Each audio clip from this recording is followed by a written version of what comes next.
नमस्कार। Pan card खो जाना और उससे भी बड़ी मुसीबत उसका नंबर याद न होना, ये एक बहुत ही आम परेशानी है जिसमें लोग अक्सर घबरा जाते हैं। पर आपको टेंशन लेने की बिल्कुल जरूरत नहीं है। इस मुश्किल को सुलझाने के कई आसान तरीके हैं और आज हम उन्हीं तरीकों को एक एक करके समझेंगे। तो सिचुएशन यही है कि पैन कार्ड गुम हो गया है और नंबर का भी कोई अता पता नहीं है। अगर आपके साथ भी ऐसा कुछ हुआ है तो ये पूरी जानकारी आपके बहुत काम आने वाली है। चलिए देखते हैं कि समस्या का स्टेप बाय स्टेप समाधान क्या है। देखिए, आगे बढ़ने से पहले एक सबसे जरूरी बात, इसे ध्यान से समझ लीजिए। कभी भी भूल कर भी नए पैन कार्ड के लिए अप्लाई मत कीजिएगा। अगर ऐसा किया तो इनकम टैक्स डिपार्टमेंट आप पर 10,000 रुपए तक का जुर्माना लगा सकता है। क्यों? क्योंकि नियम के हिसाब से एक इंसान के पास 2 पैन नंबर नहीं हो सकते। तो हमारा मकसद नया कार्ड बनवाना नहीं है, बल्कि अपना पुराना नंबर ही ढूंढना है। तो इस पूरी गाइड में हम क्या क्या जानने वाले हैं? हम पैन कार्ड खोने की समस्या को समझेंगे, फिर एक एक करके 4 अलग अलग तरीके देखेंगे। इनकम टैक्स वेबसाइट से कैसे पता करें, इंस्टेंट ई पैन क्या है, एक्नॉलेजमेंट नंबर से कैसे मदद मिलेगी, और हाँ, एक सबसे पक्का तरीका भी है। और आखिर में जब नंबर मिल जाए तो आगे क्या करना है ये भी जानेंगे। चलिए तो शुरू करते हैं हमारे पहले तरीके से। इसमें हम इनकम टैक्स की जो ऑफिशियल वेबसाइट है उसका इस्तेमाल करेंगे। ये तरीका काफ़ी सीधा और आसान है, बस आपकी जानकारी सिस्टम में सही होनी चाहिए। इसकी स्टेप्स बहुत ही सिंपल हैं। सबसे पहले इनकम टैक्स के पोर्टल पर जाइए। वहां आपको नो 10 डिटेल्स का एक ऑप्शन मिलेगा। अब आप सोचेंगे कि यहाँ 10 क्यों लिखा है, तो कंफ्यूज मत होइए, ये पैन की जानकारी खोजने में भी काम आता है। बस उस पर क्लिक कर दीजिए, फिर कैटेगरी में इंडिविजुअल चुनिए और अपना नाम, अपना राज्य और मोबाइल नंबर डाल दीजिए। आपके नंबर पर एक OTP आएगा, उसे एंटर करते ही एक लिस्ट सामने आएगी। बस उस लिस्ट में अपना नाम ढूंढ लीजिए और आपको अपनी पैन डिटेल्स दिख जाएंगी। अच्छा, मान लीजिए कि पहले तरीके से काम नहीं बना, तो कोई बात नहीं, हमारे पास दूसरा तरीका भी है और वो है इंस्टेंट ई पैन। ये तरीका तो तब बहुत ही काम का है जब आपका आधार कार्ड आपके पैन से लिंक हो। ये प्रोसेस तो और भी ज्यादा तेज है। आपको बस इनकम टैक्स पोर्टल पर इंस्टेंट ई पैन पर क्लिक करना है और फिर चेक स्टेटस/डाउनलोड पैन वाले ऑप्शन पर जाना है। वहां अपना आधार नंबर डालिए, आपके मोबाइल पर OTP आएगा, उसे वेरीफाई करते ही आप अपना ई पैन डाउनलोड कर सकते हैं और उस ई पैन में आपका पैन नंबर साफ साफ लिखा होता है।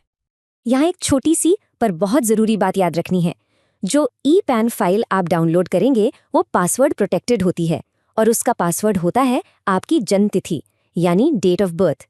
इसे आपको DDMMYY फॉर्मेट में डालना है, मतलब दिन, महीना और साल के 8 अंक, बिना किसी स्पेस या डैश के। चलिए अब आते हैं हमारे तीसरे तरीके पर। ये तरीका उन लोगों के लिए है जिन्होंने पैन कार्ड बनवाते समय जो रसीद मिली थी उसे संभाल कर रखा है। ये एक्नॉलेजमेंट नंबर आखिर होता क्या है? ये वही रसीद नंबर है जो आपको पैन एप्लीकेशन जमा करने पर मिलता है। अगर आपके पास ये नंबर है तो आप NSDL या UTI की वेबसाइट पर जाकर सीधे अपना पैन नंबर पता कर सकते हैं और ई पैन भी डाउनलोड कर सकते हैं। तो देखा, जानकारी का एक छोटा सा टुकड़ा कितना काम आ सकता है। अब अगर पिछले तीनों तरीकों में से कोई भी काम नहीं आया, तो अब हम उस तरीके की बात करेंगे जो 100% काम करेगा। जी हाँ, ये सबसे भरोसेमंद और पक्का तरीका है, क्योंकि इसमें आप सीधे अधिकारी से बात करके अपनी जानकारी वेरीफाई करवाते हैं। ये जानकारी बहुत जरूरी है, इसे ध्यान से देख लीजिए। आपको आयकर संपर्क केंद्र के हेल्पलाइन नंबर पर कॉल करना है। नंबर है 1800-1800-1961। एक बात का ध्यान रखिएगा कि ये सर्विस सोमवार से शनिवार सुबह 8 बजे से रात 8 बजे तक ही चालू रहती है।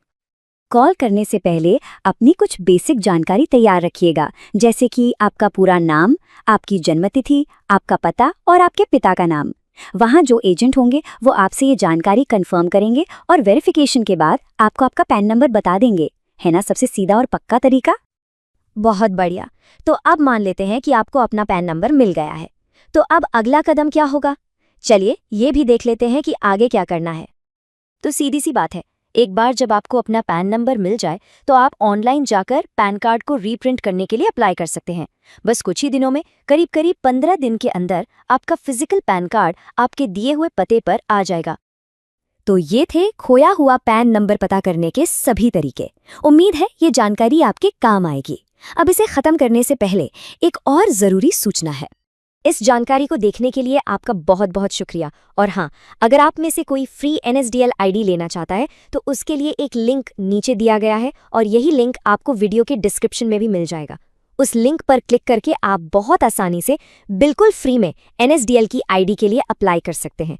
देखिए, इस आईडी के जरिए आप कई ज़रूरी सर्विसेज शुरू कर सकते हैं, जैसे कि pan card service, update service और भी कई महत्वपूर्ण सुविधाएं। सबसे अच्छी बात यह है कि ये सभी सेवाएं बहुत आसान तरीके से चलती हैं और आप इन्हें अपनी दुकान या सेंटर से भी बड़ी आसानी से शुरू कर सकते हैं। तो देर मत कीजिए, नीचे दिए गए URL पर क्लिक करें या फिर वीडियो के डिस्क्रिप्शन में लिंक देख लीजिए और अभी तुरंत अपनी फ्री NSDL आईडी के लिए अप्लाई कर दीजिए।